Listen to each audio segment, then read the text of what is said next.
You better not let your wife get to that door 5 feet ahead of you, or else you ain't got a home.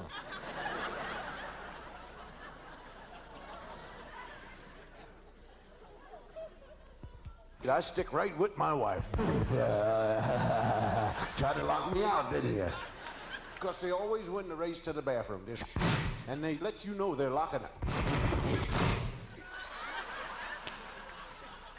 Now you see masculinity at its finest. The husband talking to the bathroom door. I said, come out of the goddamn bathroom, didn't I, hon? Sure, come out of the goddamn bathroom. I'm not fooling. I bought this house, and I'll kick the bathroom door in. Now you come out here and talk to me man to man. Come on out. Children are out here worried about you. Go on back to bed, kid. Your mother's gone crazy. Go on, get in the bed. She'll probably be committed. You won't see her anymore. But I'll be in charge and you get a lot of candy.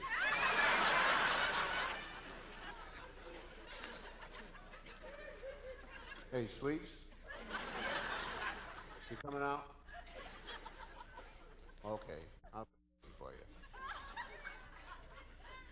Then he puts on his pajamas so he can let her know that he's really angry. Yeah, when she sees these on, she'll know that there's no action tonight. That'll fix her. And I hope she's horny when she comes out. Not getting none of this good stuff.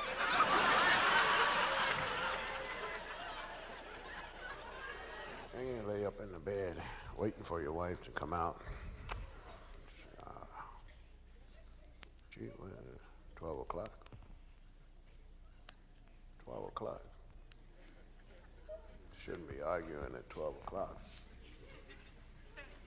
12 o'clock's not a time for arguing. 12 o'clock's time for love. Come on out of that bathroom, you devil! Oh! She's coming out all right. But if you've been married long enough, you know how she's coming out. Razor blades in her curlers, sulfur grease dripping off of her face, a burlap nightgown, and barbed wire around the vital parts. And not only is she angry at what happened tonight, but she's even madder because she just recalled a few things you did in 1947 that wasn't too cool. You're in trouble now, Herman. And she's coming out. There's nothing like an angry wife grabbing covers. See, when everything's cool, they just lift the covers up and kind of slither into the bed. Good night, booby-dooby.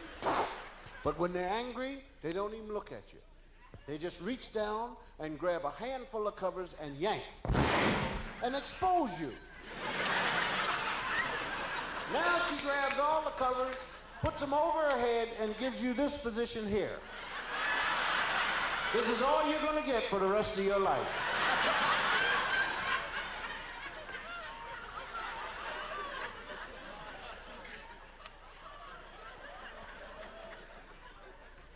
Are you going to keep this thing in my face all night?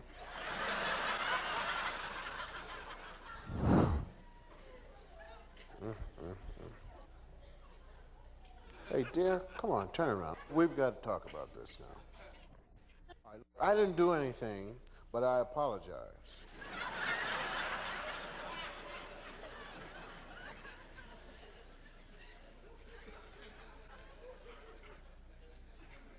I see you breathing. Come on, give me a kiss. Here it is. Come in and get it.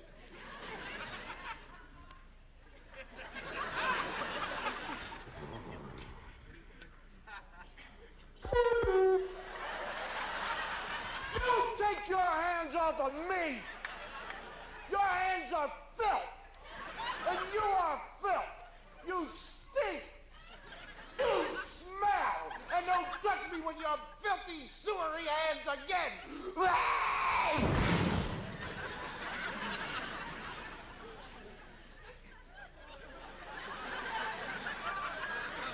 So what are you trying to say? But that's all right, though, see, because I've been married long enough. No problem there. I just go to plan 7. Attack at 4 a.m. when she's in the twilight zone. Oh, who is this? The Shadow.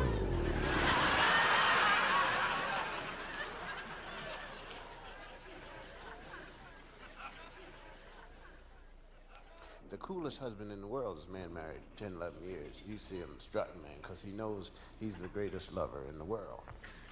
Just fantastic. And his wife knows that, too. That's why wife waits in the bed like this. Waiting for him. Because you know that the man who cares about you is coming out of that bathroom. Greatest lover in the world, and you know how groovy he is when he hits that bathroom door and comes out.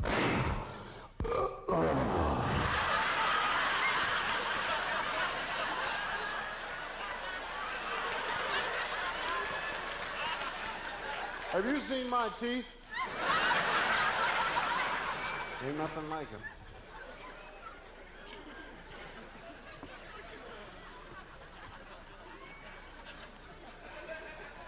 That's why the female is so great, because she's tender. She's got class. You know what I mean? I mean, like husbands wait for their wives like this, standing up in the bed. Oh! But there's nothing so tender as the wife coming out of the bathroom when she sees him up in that bed. Not tonight. No! Get down, not tonight. No, $2 don't give you all this. Put some ice on yourself, not tonight.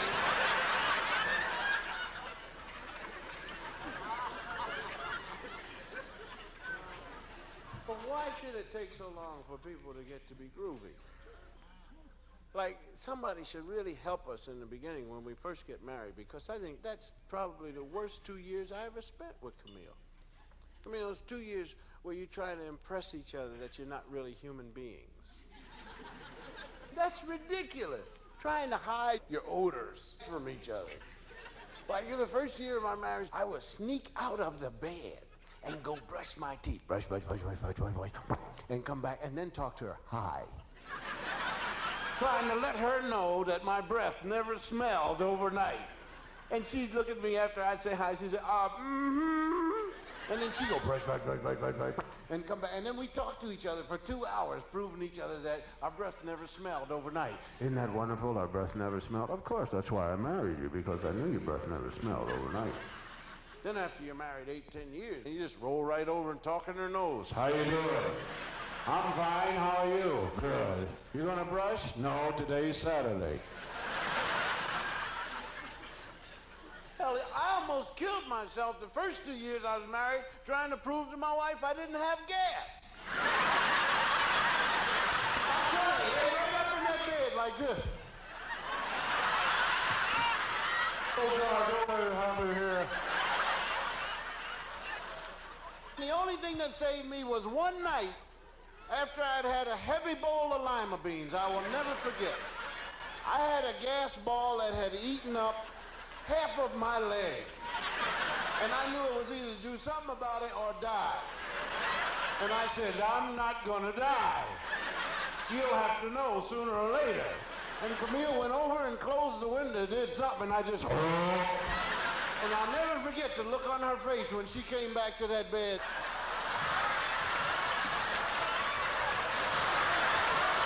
Is the dog in here?